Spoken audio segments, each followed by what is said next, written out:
In 1894, during the war between Japan and Qing Dynasty,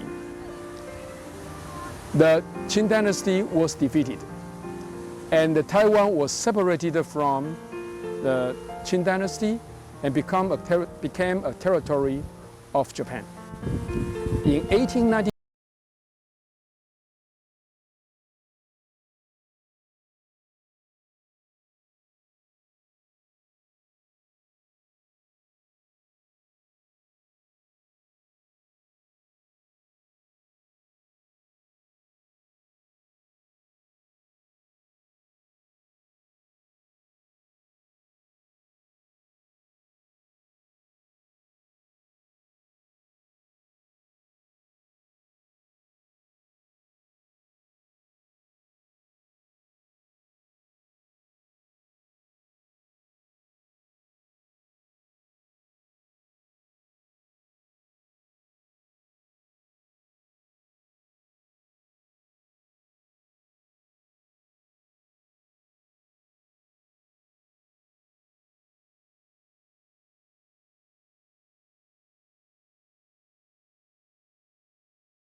the hospital was built. In 1905, during the Russia and Japanese war, there are some wounded soldiers were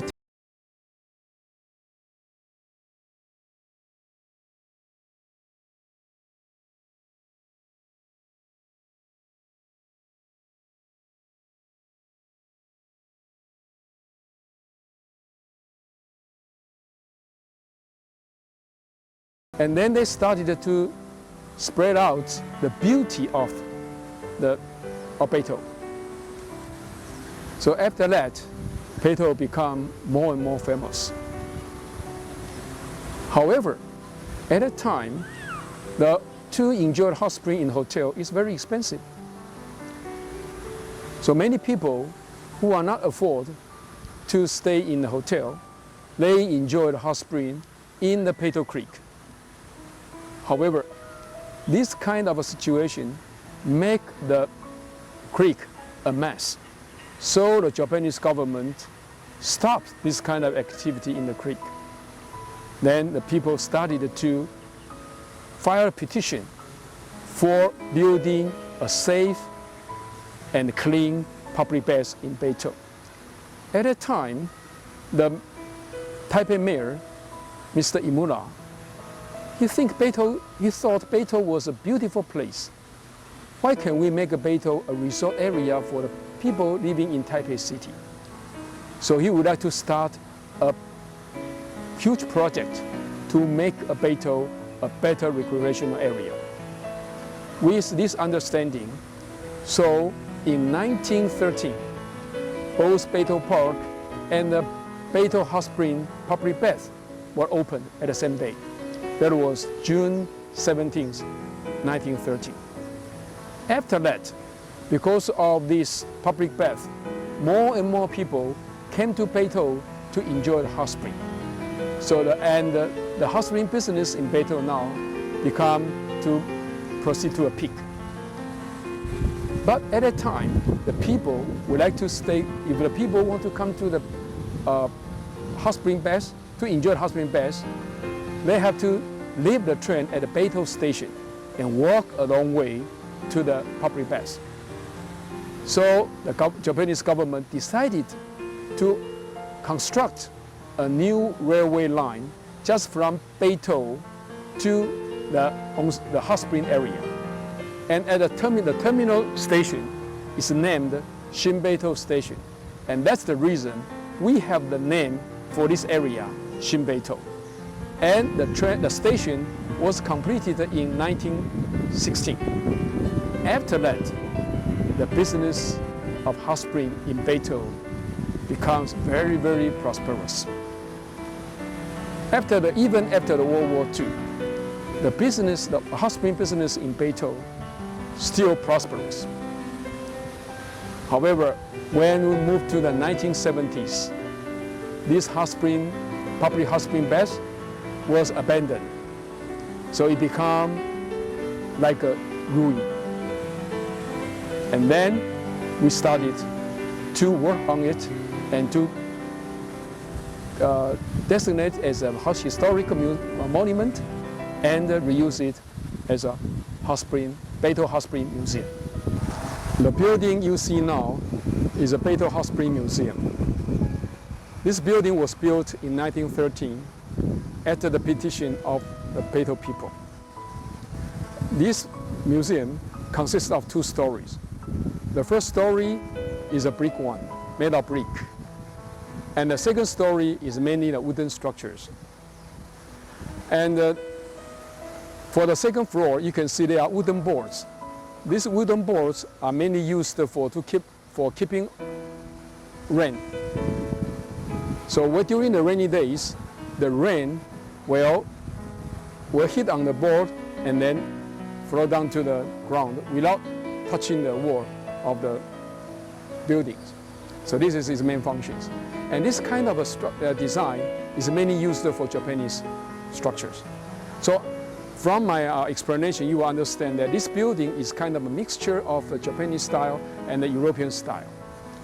And people would like to say this kind of a building is just like a villa in England during the Victoria period.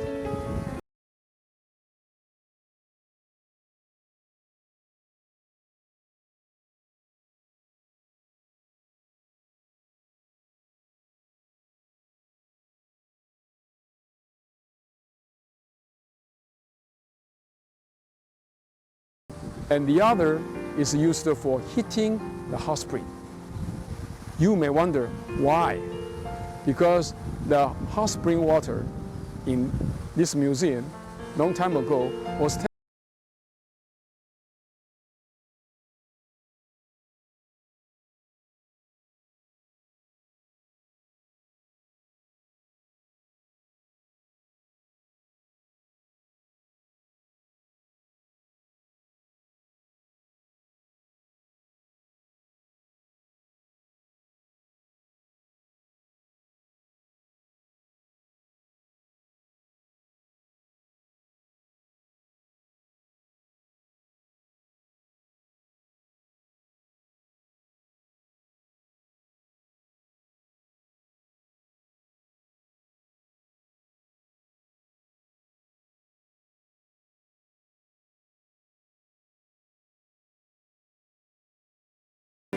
in 1930. In 1998, when this building was under restoration, that we would like to have this building last for another 100 years. So we did a lot of detailed studies during the restorations. And nowadays, because we have many earthquakes in Taiwan, so also this building recently has undergone the so-called seismic evaluations and do some kind of a seismic strengthening. With this, we hope, as a now as a center for the cultural activities in Beitou, we hope this museum can last another 100 years. This area shows you the so-called old-time Beitou. Okay, Beitou history now we consider is about 400 years old. And you can see that from this exhibition here, first they will give you all the ideas from the 16,000 until the 1998, all the important events in Beitou. And here we have you can see there is one sandstone there, is a sulfate, and is a common root bush, and then rush, and the clay. These are 4 very important industrial products in Beitou. First, the sandstone is used to be the ore or Taipei City. And that sulfate, of course, it is produced in the volcanic areas near Beitou. And it is very important for the ingredients of the powder, gunpowder. And the other is common rush. It can be used for the straw and or some other sheets. And finally, the clay can be used for making the poetry. So these give you the idea that Beitou in the old time are very important places for the industrial productions. So for example, that the sulfate has been produced many years ago from the say 16,000. At that time, many people from mainland China, they do the trading with the local people just to get the sulfate. Later on, when Spanish and the Dutch people occupied the northern part of Taiwan, they also exported a lot of sulfate to their countries to make a powder, gunpowder. And then for that, clay. Clay is very important for making the poetry. So in Beitou, we have the oldest stratum in the Taipei Basin area. And in that soil stratum, we have a coal line. And the coal line is a very important source material for making the poetry. So that's the reason during the Japanese occupation period, Beitou is a very important place for making the poetry. So we can always say it's the capital of poetry in Taiwan. And then here is give you the idea about the origins of the involvement of this public hot spring. First, you will see that before we have this public hot spring bath here, people would like to enjoy the hot spring only in the Beitou Creek. And that time they made a lot of hut. However, this kind of a construction made the scene in the river, in the creek, messy. So Japanese government stopped it. But then the people in Beitou, they filed a petition. They want a public hot spring bath. So at that time, the government agreed. So you can see that this gives you an idea how the buildings was constructed during that period. And the next, you can see that are famous figures in Beitou. Here, I would like to mention only two to you. First is the Showa, Emperor of Japan. When Showa Emperor was a prince, he came to Taipei in 1923.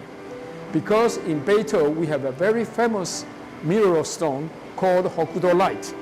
And Showa Emperor is very fond of this kind of mineral. So he decided to come to Beitou to take a look at this kind of Hokuto Light in the creek.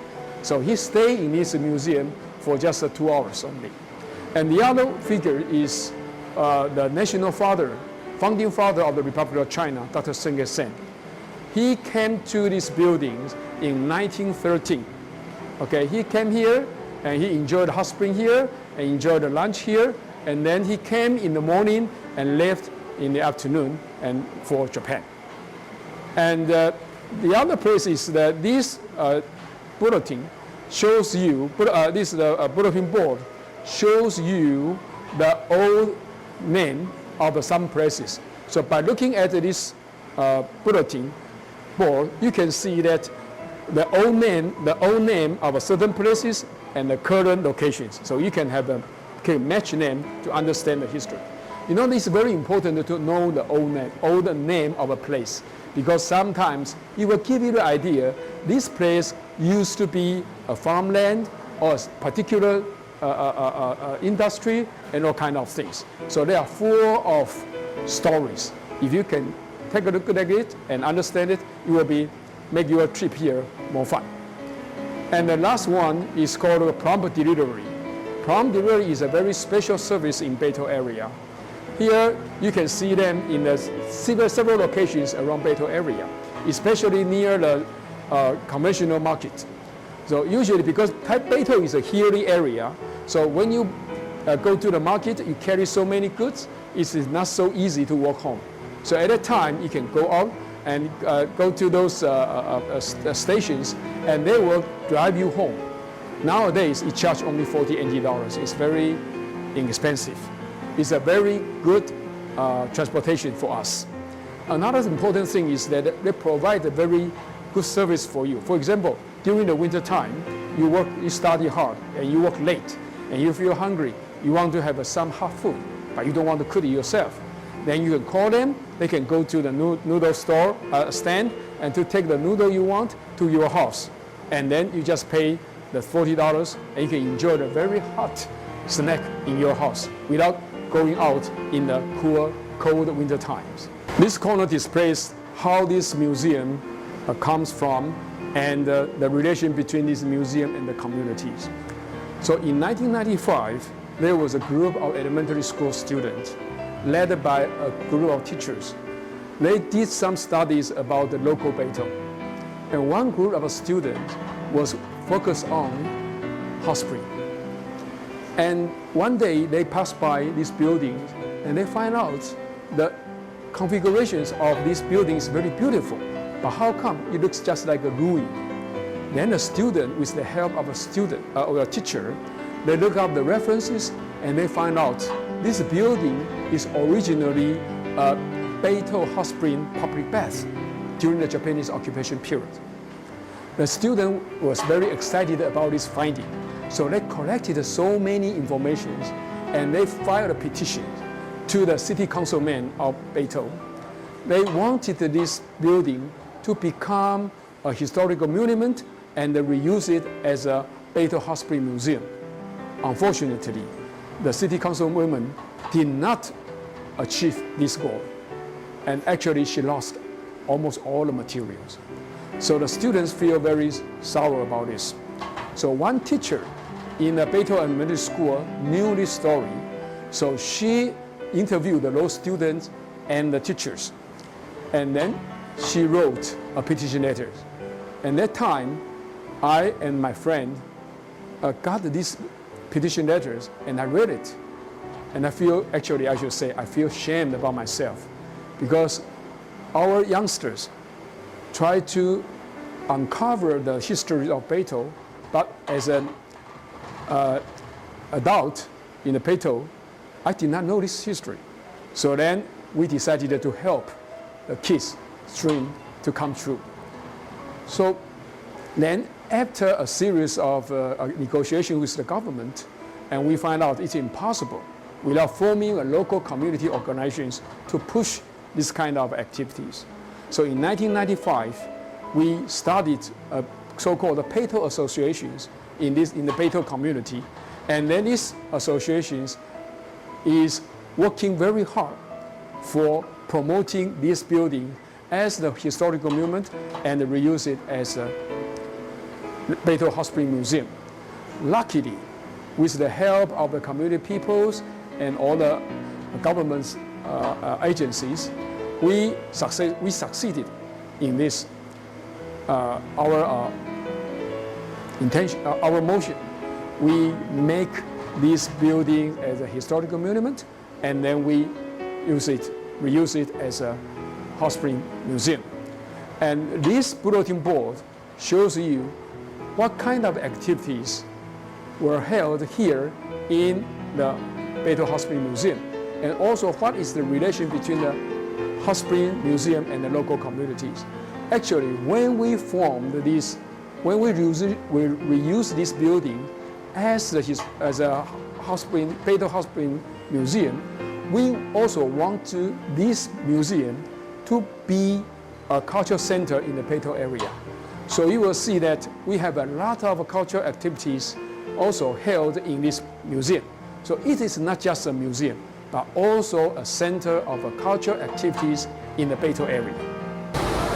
The portrait that you see now is Mr. Imura. Okay, in 1909 to 1914, Mr. Imura serves as the position is now the mayor of Taipei City. So at that time, the people in Beito area, they filed a petition to the Japanese government.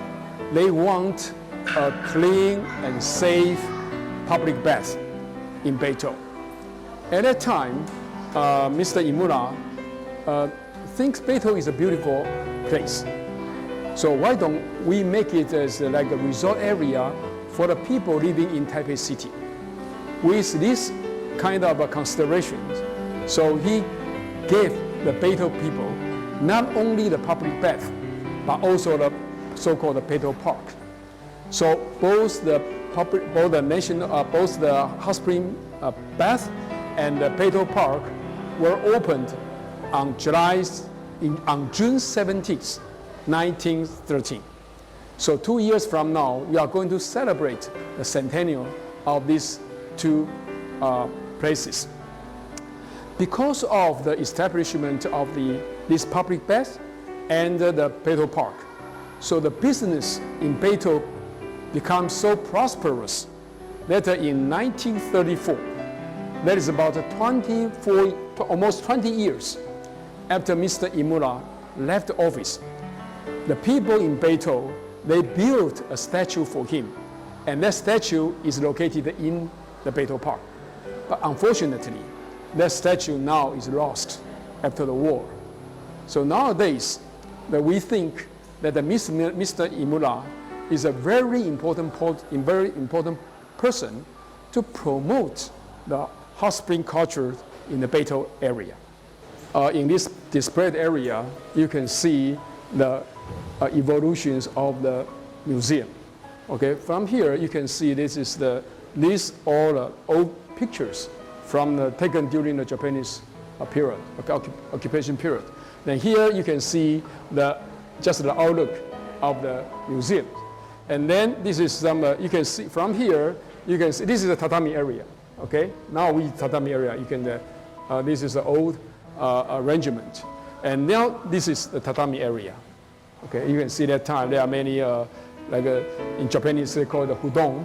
And so you can sit here and to enjoy, to relax after you're taking the bath.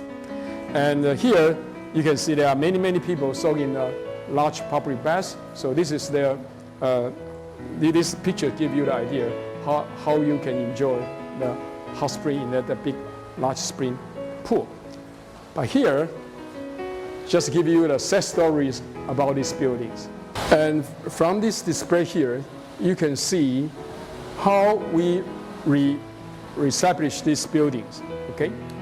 And here you can see that this is just before the restorations.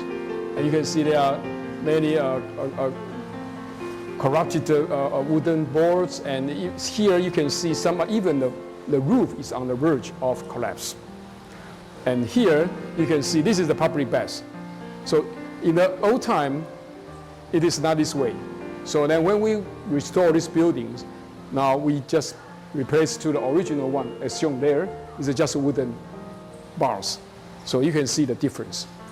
But now this is the outlook when we try to dismantle the buildings, okay, especially the upper part. It's a wooden structures, so we want to dismantle it. And this is the new look of this museum. So from here, you can have a preliminary ideas about how we restore the Beito Hot Spring public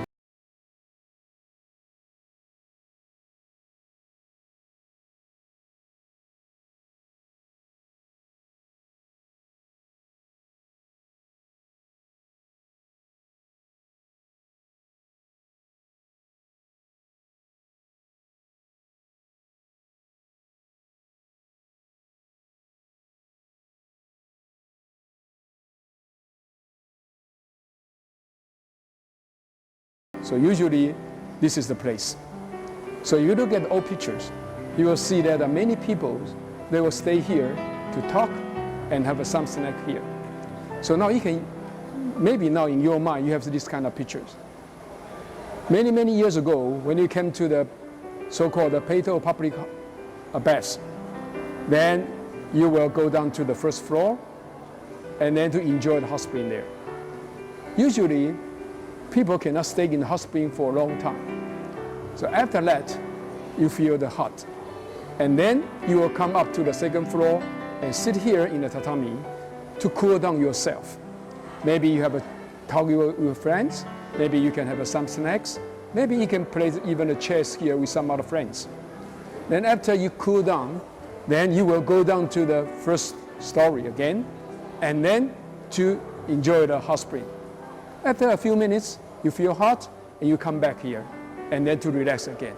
So usually, this is the way that you can enjoy the hot spring in this Peito Hot Spring Museum long time ago. And so some people told me that they can stay here, they can spend almost all day here just to enjoy the hot spring. So the tatami area is a very important public area in this museum. Nowadays, we use this tatami area for many purposes, especially for the performances. So next time, if you happen to come to Peito, and you will see many people sitting here to watch some performance, please just come in and sit on tatami to enjoy yourself. So now I'm sitting here to enjoy the breeze. As you can see there, this is an open space. So you can, sometimes if there's a during the windy days, so the wind will come from both sides. So now I would like to share this kind of experience with you. Just imagine, after you took the hot spring bath, and you come here and sit, maybe at say 4 o'clock in the afternoon. So at that time, the sun is about to set. That's the west. And the mountain there, maybe now you cannot see quite clearly. The mountain is called Guanyin-san. That's where the sun sets. So you can imagine, you come from the hot spring, get out of the hot spring and sit here, and here the breeze comes, and you look at the beauty of the sunset. So this makes you feel really relaxed. Because during the Japanese occupation period, there are many, many hotels in this area. So, you know, the Japanese style hotel usually is just 2 or 3 floors and with beautiful gardens and something like this. So, in this area, because of these hotels, so the scenery is very beautiful. Especially we also have the mountains, and also we have railway stations, and all these becomes a very important factors to catch the movie.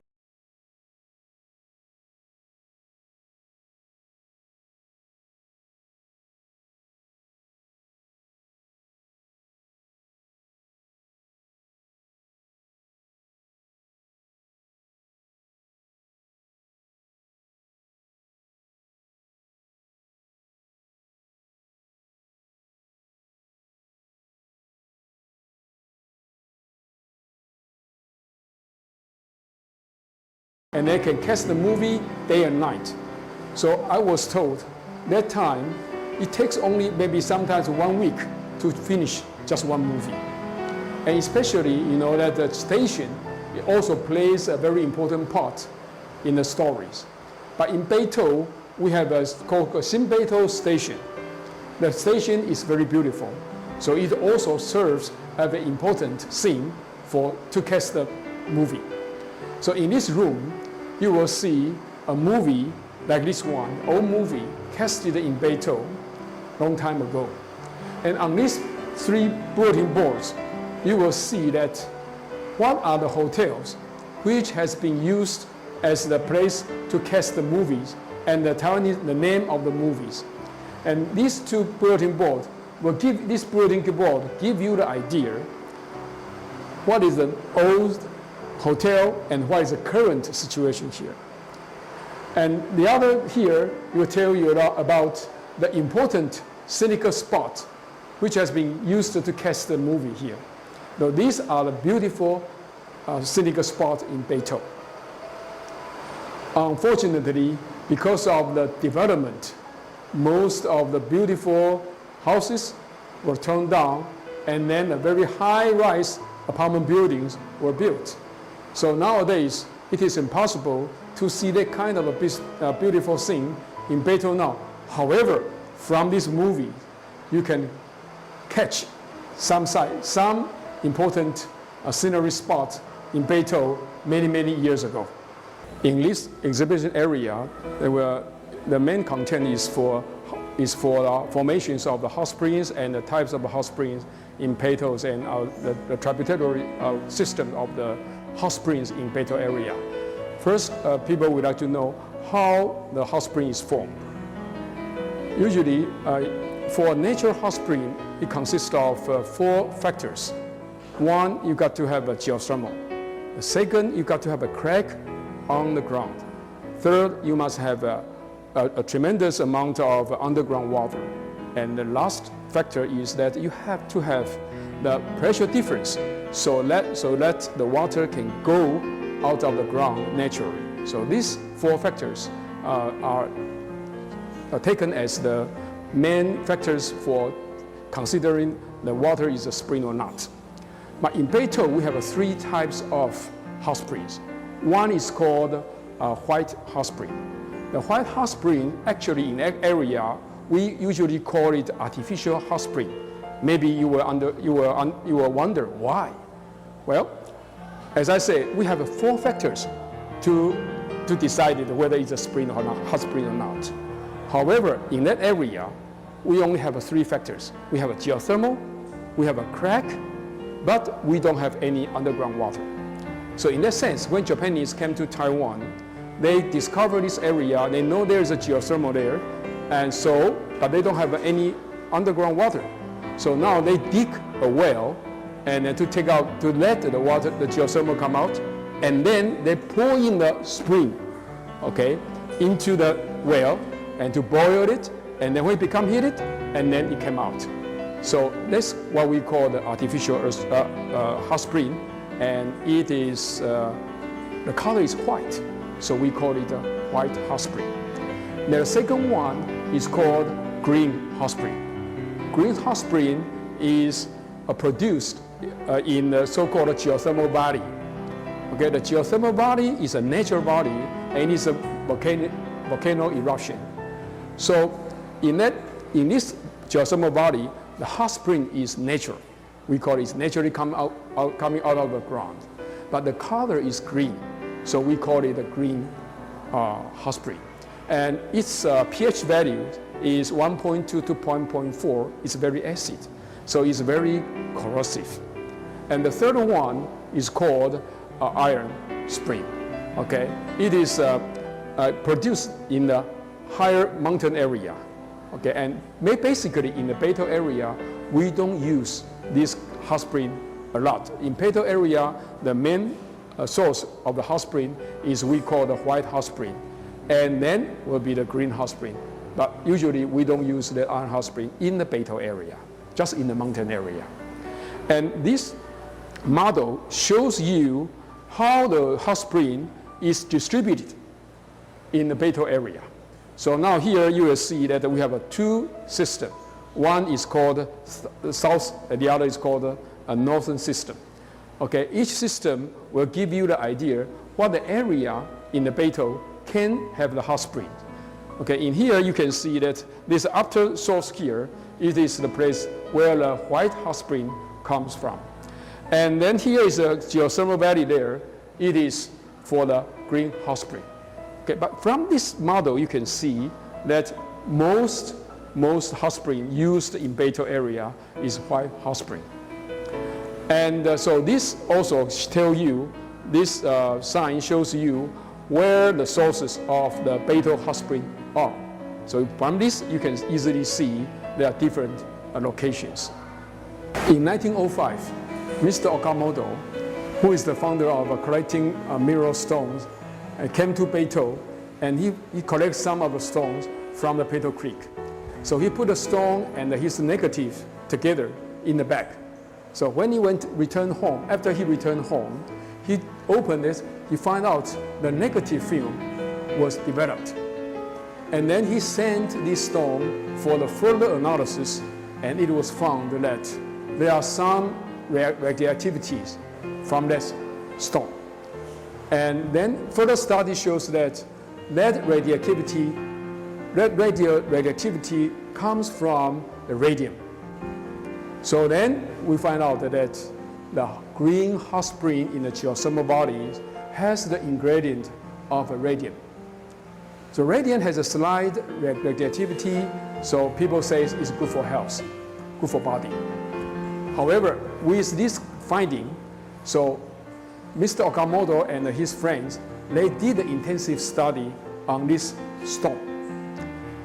And in 1913, they brought this stone to the St. Petersburg in the former Russia, and then to display it in front of the experts from the world in an international conference.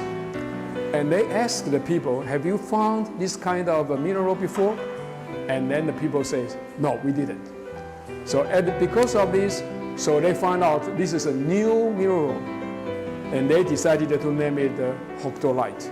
The Hokuto is the beito in Japanese, but light is a kind of stone.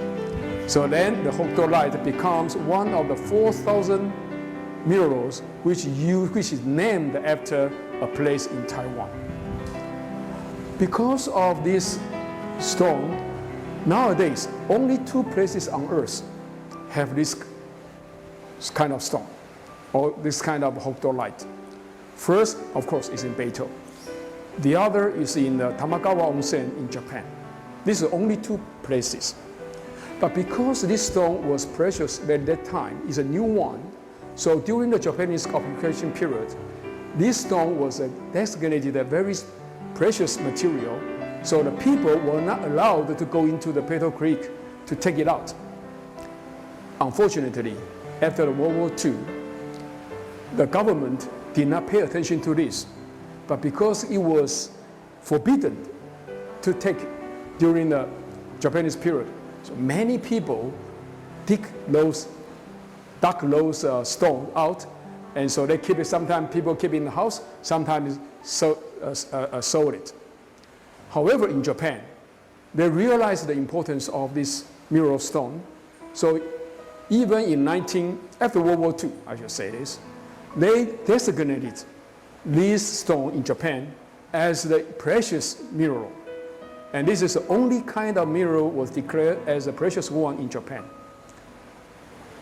So nowadays, the people in Beito, we try to work hard to designate this mineral stone as a precious stone in Taiwan. We hope that we can succeed in the years to come. For this stone, there's a very important information I would like to give you is that in Taiwan, we have a Nobel Prize winner, Dr. Li Yuanzhe. When he studied in the National Tsinghua University, his master's thesis is for the radioactivity of Beito stone. And so this gives us a very inspiration. So that means that this stone is in fact a very precious one. So always I encourage the kids, if you take good care of the Beito stone or Hokuto-light, someday you will become a Nobel Prize winner. But I would like to mention that Beito stone is just the rock in the Beito Creek. But when the green hot spring flows through the Beito, so they have some chemical reactions, and then it start to crystallize on the surface of the rock. And that thickness of the crystallizations is about 1 centimeter for every 125 years. So it takes longer time to have this kind of crystallizations. But because of the locations of the Hokuto-light in the creek, so you will see many kinds of stones, or style, or the configurations, or outlook. Okay, so from here you can see different kinds of outlook of this so-called Beito stone or Hokuto-light.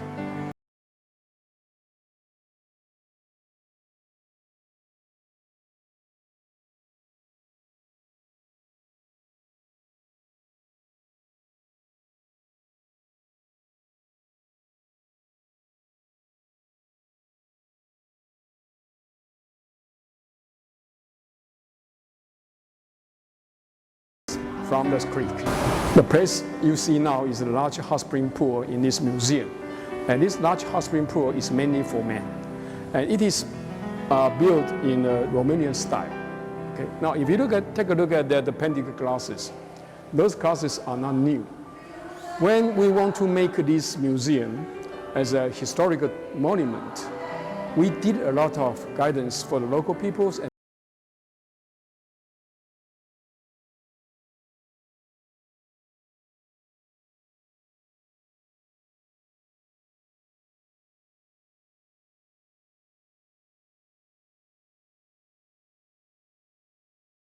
In this hot spring pool, they used to full of hot spring waters.